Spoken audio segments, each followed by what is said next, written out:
It was a random, senseless, savage murder.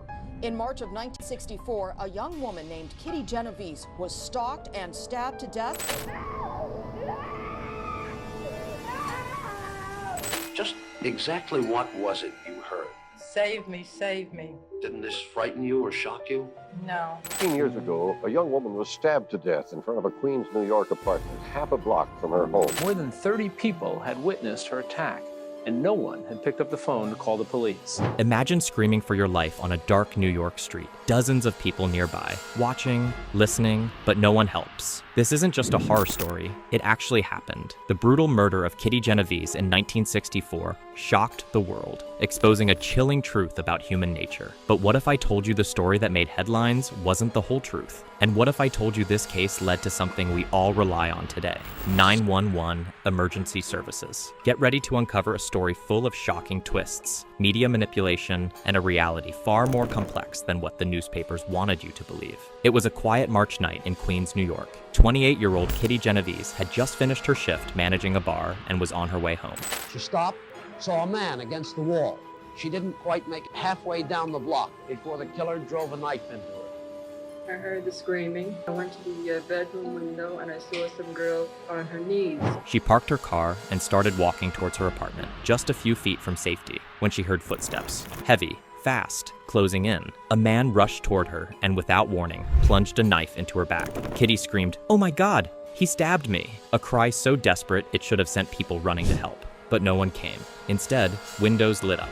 Shadows moved behind curtains. People heard her. Some even saw her, but no one intervened. For nearly half an hour, Kitty fought for her life. After the first attack, her assailant fled the scene, but not before Kitty was left wounded and gasping for help. Witnesses heard her scream and saw her struggle, but instead of springing into action, they hesitated. Some assumed it was a domestic dispute, others feared getting involved. And as Kitty dragged herself toward safety, no one realized the nightmare wasn't over. Her attacker, Winston Mosley, returned. This time, he made sure she wouldn't survive. He stabbed her repeatedly and assaulted her before finally leaving her to die in a building vestibule. It took her over half an hour to die. Lights came on in the apartment building, a window opened. The attacker got nervous and left. But not a single person came to the rescue. No one even called the police at a time when the average response time was 2 minutes. So the man came and stabbed her again. And not a single person called the police, or so they said. Days later, the New York Times published a shocking front-page story with a headline that sent shivers down America's spine. 37 who saw murder didn't call the police. The article painted a horrifying picture of urban apathy. Dozens of witnesses, yet not a single person willing to help. It sparked a national outrage. Sermons were delivered about the moral decay of society. Psychologists studied the case, calling it the bystander effect. But here's the thing, this story wasn't exactly true. Yes, Kitty was attacked. Yes, people heard her. But that whole nobody did anything narrative, that was exaggerated. Some witnesses did take action. One neighbor yelled out, scaring Mosley off the first time. Another called the police, only to be put on hold. A woman ran down after the second attack to hold Kitty in her arms as she lay dying. The story of absolute inaction wasn't as black and white as the headlines made it seem. Why did the media push this version of the story? Because fear sells. The idea that people in a big city were so desensitized that they wouldn't help a dying woman was more dramatic, more gripping, and it worked. The case became legendary, but not entirely for the right reasons. But out of this tragedy, something unexpected happened. In 1964, there was no centralized emergency number in the US. If you needed help, you had to call the local precinct, and depending on where you were, it could take forever to reach the right people. Kitty's case sparked a movement. Public outrage led to the creation of 911, the very system we now take for granted. This single event changed how emergency responses worked forever. So the next time you dial 911, remember, you're using a system that might not have existed if not for the tragedy of Kitty Genovese. It wasn't just about dialing a number. It was about changing the way emergency response teams worked. This case proved that people often wanted to help, but the system made it difficult. With 911, the process became faster, more efficient, and life-saving. The case showed that sometimes tragedies force progress. The aftermath of Kitty's murder ignited a widespread conversation about the responsibility of bystanders. It made people question whether they would react the same way in a similar situation.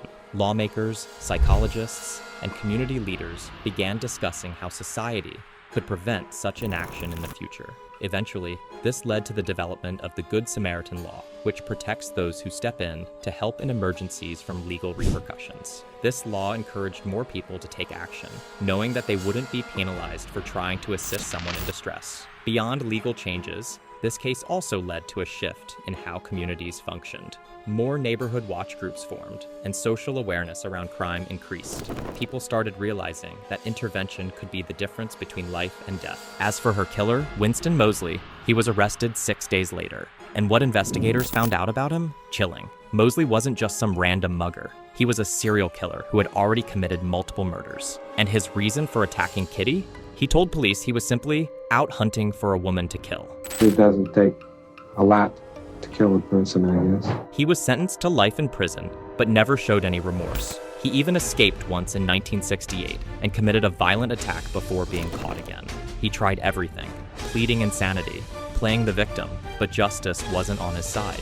Moseley stayed behind bars until his death in 2016. Even in prison, Moseley was manipulative. He wrote letters claiming he was misunderstood, played the victim card, and tried to get parole multiple times. But the world didn't forget. The justice system didn't forget, and he never walked free again. During his parole hearings, Moseley attempted to argue that his actions were misunderstood. He claimed that he had changed and even earned a college degree while in prison. But no amount of academic achievement could erase the terror he inflicted on Kitty and other victims. For decades, he remained one of the most infamous killers of his time, becoming the subject of studies on criminal psychology and sociopathic behavior. His name became synonymous with the dangers of unchecked evil, serving as a grim reminder of the monsters lurking among us. Even his death in prison didn't bring closure for many. Some of Kitty's surviving family members never forgave him, and others felt that his punishment was never enough compared to the pain he caused. But one thing was certain, he would never hurt another person again. So here's the real question. What should we remember about Kitty Genovese? Should we remember her as the woman nobody helped? Or should we remember her as the catalyst for one of the most important changes in emergency services? The truth is, Kitty's death wasn't in vain. Her story, though distorted, forced society to confront hard truths about human nature, safety, and responsibility. And maybe that's the lesson here. Sometimes, tragedy forces change. But let's not wait for another tragedy to start caring.